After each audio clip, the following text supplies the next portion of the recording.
In 1975, in an abandoned fort in the Sinai desert, archaeologists unearthed two large pottery jars, and scratched into one of them was a blessing. One that, when it was finally read, set off a storm that still hasn't settled. It said, "I bless you by Yahweh and by his Asherah, Yahweh, the God of Israel, and his Asherah." Asherah, in the ancient world, was the name of a goddess. If you appreciate history built from the sources, leave a like and subscribe. It is what allows this investigation to continue. This video will not hand you a closed answer. It will give you the evidence, both sides, and the enigma exactly as it divides the world's leading scholars today. The conclusion is yours. The question begins with a single word scratched onto a jar, and it refuses to go away. To understand why that inscription was a bomb, you have to understand an assumption almost everyone carries without noticing. The most central idea of the Judeo-Christian tradition is that there is one God. There always was one, a single God, without equal, without kin, without a partner. That is the foundation three of the world's largest religions were built on. But historians of Israelite religion have for decades had a more complicated picture, and it comes not from skeptics attacking faith, but from the evidence itself, from the texts and from the ground. The word Asherah appears about 40 times in the Hebrew Bible, and here's the first strange detail. Most of those times, it doesn't appear as something good. It appears as something the prophets condemn, something righteous kings destroy, cut down, burn, torn out. King Josiah, in a famous episode in 2 Kings, enters the temple in Jerusalem, Yahweh's own temple, and removes an object called the Asherah. He burns it, grinds the ashes, and scatters them. Notice what that implies. For Josiah to remove the Asherah from inside the temple, the Asherah had to be inside the temple. Someone had put it there. For generations, an object tied to the name of a goddess stood in the heart of the sanctuary of Israel's one God. And this is what divides the scholars. What exactly was that Asherah? A mere cult object, a wooden pole, a stylized sacred tree with no deity behind it, or a real goddess with a name, a face, and a history, the consort of Yahweh? To answer that, we have to leave Israel for a city buried and forgotten for 3,000 years until an accident brought it back. In 1928, a farmer plowing a field on the coast of Syria struck a stone slab. Beneath it was a tomb, and beneath the tomb, an entire city, Ugarit. Ugarit was a prosperous Canaanite city, destroyed around 1200 before Christ. What makes it precious is that it left behind a library of religious texts, clay tablets recording in detail the mythology of the peoples who lived around Israel centuries before much of the Bible was written. And in those texts, Asherah is a central figure, not a pole, not a tree, a goddess, one of the greatest. She is called Asherah of the sea, described as the mother of the gods, and she is the consort, the wife of the supreme god of the Canaanite pantheon, a god named El. Hold on to that name, El, because it carries the next shock. El is one of the most common words for God in the Hebrew Bible itself. Names like Israel, Bethel, Daniel contain it. In many passages,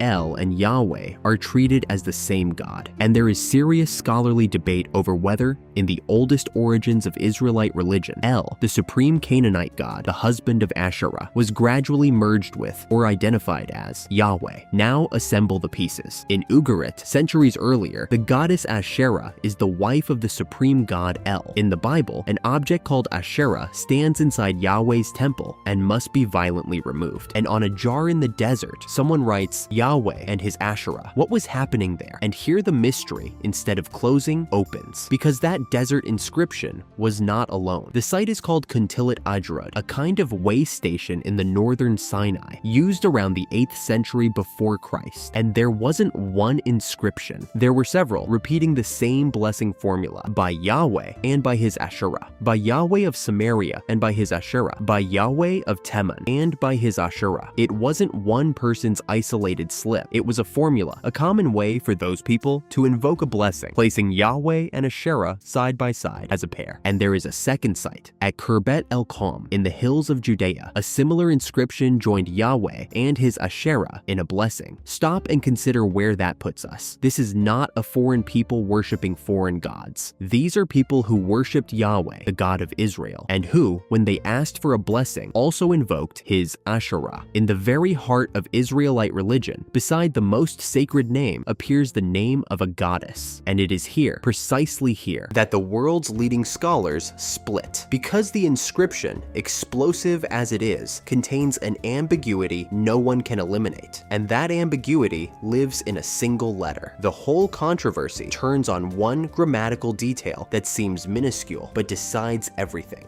The phrase in Hebrew carries a his Asherah. And here's the problem. In the grammar of Hebrew from that period, it was very unusual to attach a possessive pronoun, his, her, directly to a proper name. You didn't say his John, you just said John. And on that detail, the two sides fight their war. On one side, the scholars who say precisely because you don't use his with a proper name, his Asherah cannot be the goddess Asherah. It has to be an object, that sacred pole, the cult tree that was also called Asherah. In this reading, the inscription says something like, by Yahweh and by his sacred pole, a cult symbol, not a divine wife. And they note that in the Bible, the verbs used with Asherah, make, set up, cut down, burn, are verbs used with objects, not with people. On the other side, the scholars who answer, but a cult object doesn't come from nowhere. The pole called Asherah bears that name precisely because it represented the goddess Asherah. Symbol and goddess are bound together. And when you add the inscription to the 40 biblical mentions, to the Ugarit texts, to the object inside the Jerusalem temple, the picture that emerges for many of them is of a goddess once real, alive, worshipped alongside Yahweh in wide circles of ancient Israel, and only later demoted to a mere piece of wood and finally erased. One text, one letter, two completely different portraits of Israelite religion. And if the second reading seems too bold, that the Bible itself would never admit such a thing, it's worth looking at what the Bible actually says about Asherah, because curiously, it doesn't hide her presence, it fights her. The Bible records that King Solomon, late in life, turned to other deities. It records Queen Jezebel maintaining, in her own court, hundreds of prophets of Asherah. It records that generation after generation, the poles of Asherah were raised, and that reforming kings like Hezekiah and Josiah had to tear them down again and again.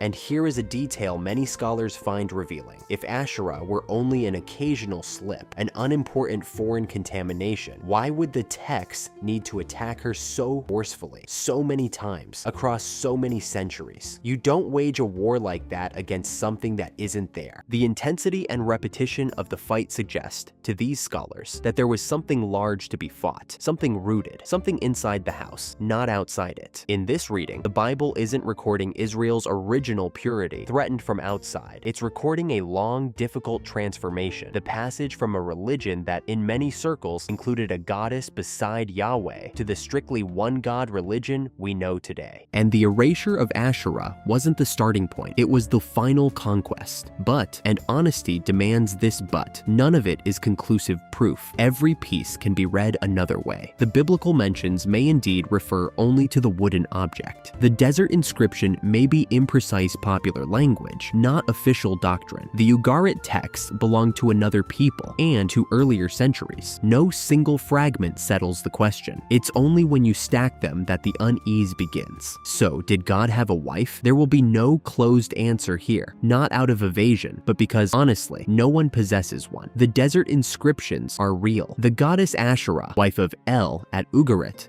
is real. The object inside the Jerusalem temple is in the biblical text, and the prophet's war against Asherah is there, page after page. On one side, those who see in all of it only a cult object, a pole, a tree, and a grammar that refuses to become a goddess. For them, Yahweh was always alone, and his Asherah was never more than wood. On the other, those who see the fragments lock into one unsettling image, a goddess once worshipped beside the God of Israel, in wide sectors of the people, before being reduced to a symbol and then erased from official memory. And the truth is that both sides are looking at exactly the same evidence, the same jar, the same letter, the same 40 mentions, and they arrive at different worlds. Perhaps his Asherah was only a piece of sacred wood, or perhaps, in the beginning, before the story was told the way we now know it, the God of Israel was not as alone as we came to imagine. Perhaps the greatest achievement of Israelite religion question was not being born monotheistic, but becoming monotheistic, slowly and painfully, erasing bit by bit a name that had once been carved beside its own. This is one of those rare questions where having the evidence in hand does not place the answer in your pocket. The question remains open, exactly as it is. Did God have a wife? The answer this time is yours. Thank you for watching. Until the next one.